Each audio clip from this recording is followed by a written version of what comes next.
As a child, my family and I went to a summer Quaker Conference every summer, a lot like GA. And so I have very fond memories. Why I brought my beach bag. But I was not always happy with being a Quaker. It was a difficult thing to be. Quakers have a strong value in integrity, in truth. And in fact, when we go to court and are asked to affirm or swear the truth, affirm is in there because Quakers refused to swear. They believed that they always told the truth. I remember at this conference listening to adults singing with me, and sometimes a few of them would stop singing for a period of time and then join in again. And I learned that if they didn't fully believe in the words that were a part of the song, they would not sing it. So they were very attentive to make sure that what they said, how they acted, and even what they sang rang true for them. And so it was a tough act. I was taught in first day school, and Quakers used to use the term first day, second day, third day, because they believed that the days of the week honored pagan gods. And for example, Thor for Thursday. But anyway, in first day school, I learned that in the 1800s, people were still bargaining over the price of something they wanted to pay for when they were shopping. Quakers felt like this was encouraging lying. They felt that it was unfair and immoral that some people should pay more for an item simply because they weren't good at bargaining. So Quaker businesses started the use of a price tag, and they set the price of their wares. And so Quakers had such a reputation for honesty that businesses started using the word Quaker, even though they weren't, in their name, hoping that people would view them as honest as the Quakers were. And that's why we see Quaker oats and Quaker oil. Another way that was difficult for me was it was hard to sit in a meeting for worship. Quakers believe that all people have an inner light, and for some Quakers, that is God. Not all Quakers believe in God, so for some, it meant like an inner wisdom. Sitting quietly in meeting was a time to search for that inner voice and listen to it. So there is no minister speaking, because it is believed that we all have our own teacher inside of us. And so meeting was a time to listen to this and to listen to others who felt the call to speak.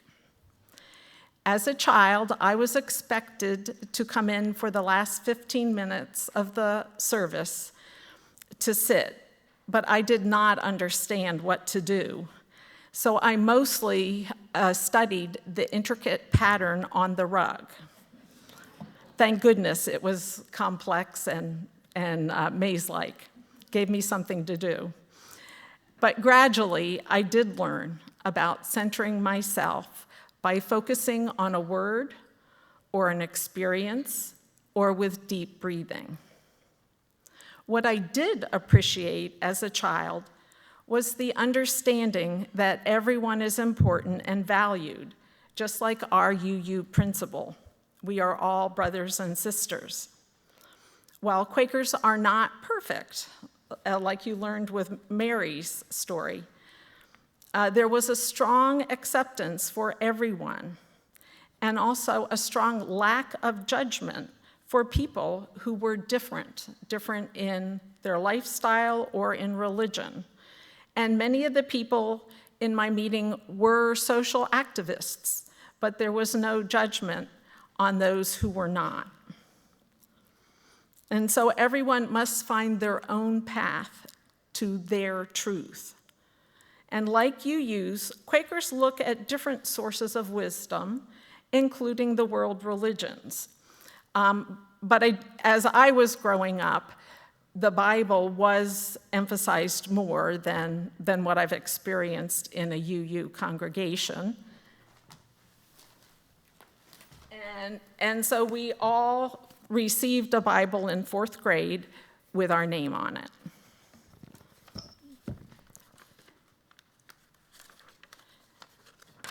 And like we are doing here, we also went and visited other churches and learned about their faith. We learned that in the 1600s, Quakers got into big trouble and often imprisoned because of their belief that we were all equal. And in fact, Quakers were very radical. They allowed for women to speak in a worship service, even in the 1600s, which was not typical.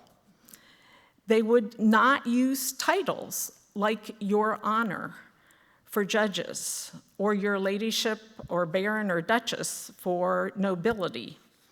They also would not tip their hat or curtsy, as women did, to royalty or people of a higher social class if they had more money. So Quakers often did not follow the rules. I saw very clearly that it did not matter what you believed in, but how you expressed that belief in the world with others.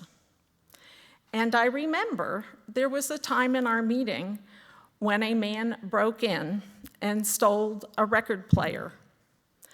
The meeting met and decided that they did not want him to go to prison, but that they wanted restitution. And so it was agreed that he would help around the meeting house to kind of pay back for this, and he became a handyman. I also remember Victoria, who was a member, and while she was home, her home was broken into by a man. But she spoke love to this man and asked how she could help him. He ended up repairing her screen door, and they became friends. Sometimes it can be very hard to see the good in others, but it is there. How many of you have ever created a special hiding place? A fort in the backyard? Maybe a cave made by throwing some blankets over a couple of chairs. Maybe a special little place in the back of a closet that no one knew about. Do you remember how it felt to be hunkered down in that space? That you were somehow separate and safe from that world outside, and a place where you could just be you.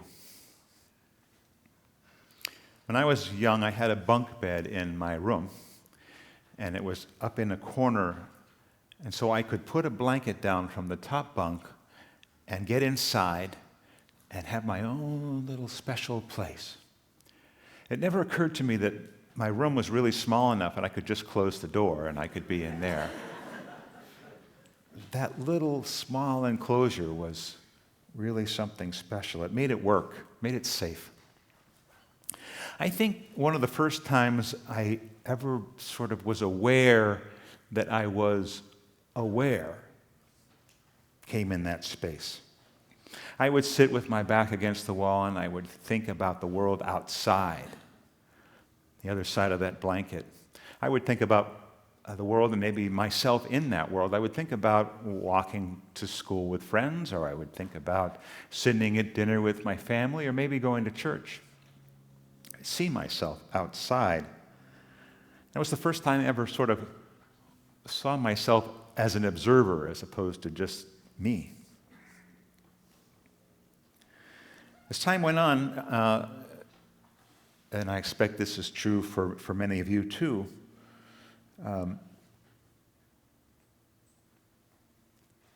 I realized that who I was becoming out on the other side of that blanket wasn't always the same as who I felt I was on the inside, in that safe space.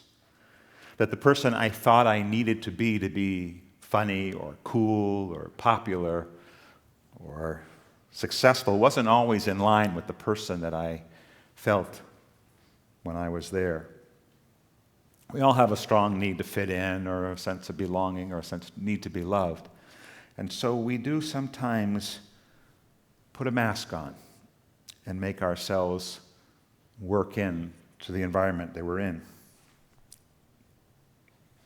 We move daily between that inner self and that outer world. Inner self we know to be true, and that public self. And some of us over time lose a sense of that wholeness. As the Quaker teacher Parker Palmer says, we can sometimes become so successful at playing a role out in the world that we eventually lose touch with the inner life. As he says, the soul disappears into the role. As we move from our youth to young adulthood to adulthood and adult responsibilities, the more we try to fit in, the more we need to fit in, the more we need to do to make things work in our lives, the less time we give ourselves to center, to retreat, and to take stock. Now, part of the reason I think we stop retreating is that the more time we spend out there, the other side of that blanket, the more things there are to think about, to bring back and ponder.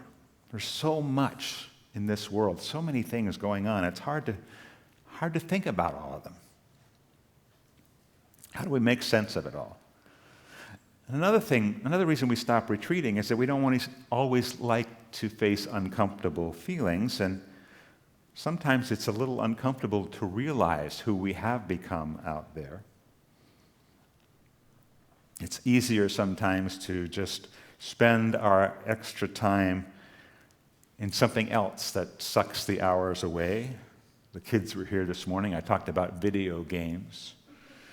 But it could just as easily be having the news channel turned on all day and listening to all the news all the time, getting sucked into that. Doing those things, of course, don't feed into our sense of wholeness, our sense of integrity. The Quaker practice of settling into silence and then sitting alone or together in what is called expectant listening provides the time to let sounds of the world subside and let that still, small voice within reemerge. There's an old Quaker phrase that says, "Let your life speak." And like a coin with two sides, it has something of a double meaning. First, it suggests we look carefully at the things that we are doing in the world, how we are leading our lives each and every day, to see how our actions match up with what we say we believe. If someone were observing us in the world, what would they say our values were? And second, and maybe in response, the saying asks that we enter into some quiet, reflective time and listen to our inner voice, the life which is at our center, to those things we do feel are important, and let that life speak out into the world, to live accordance with that life. For those who call themselves Quakers or Friends, the silence is only a tool to get to the center of things, to get to that which is truly important, free from the noise and distractions that fill our minds day to day. The Quakers use silence both in worship and in the life of the congregation, which they call a meeting. Silence is used in decision-making when all the members of a group will settle into silence and expected listening to see if the Spirit will move in them and between them. They use this for discernment. If one person is moved to offer up an idea, silence will ensue as others consider what was said and how that resonates with the values of the group. When another person responds, it might come in the form of a non-judgmental, clarifying question that aims to get closer, even closer to the heart of the matter. The goal is not so much to create a majority opinion, but to come to some sort of real consensus that moves from the Spirit, moves from inside and flowing through the group. Quakers use silence to find their center. And, as Janet said, like Unitarian Universalists, they believe that character is built in community. It's not about total solitude and silence alone. It's about doing that together in community and finding the spirit that moves among us.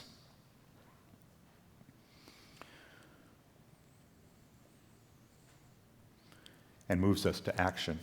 As Alice Carleton, the poet that Janet read, wrote, "If I listen deep enough, I trust the way will open. I breathe deep and feel the expansion begin. Opening inward and outward, I wait expectantly for that sense of what is whole and true that never fails to guide me. I open my eyes. I see." Parker Palmer uses an old Jewish tale to illustrate the whole idea of listening to that still small voice and letting your life speak. There was once a much revered rabbi from Hanapol named Rabbi Zusia. Rabbi Zusia was one day asked, he was approaching the end of his life, and he was asked by one of his students what he was most afraid of dying. And Rabbi Zusia said, "I am most afraid of what they will ask me when I get to heaven." "Well, what will they ask you?" the student wondered. "They will not ask me, 'Zusia, why were you not like Moses?' They will ask me, 'Zusia, why were you not Zusia?'"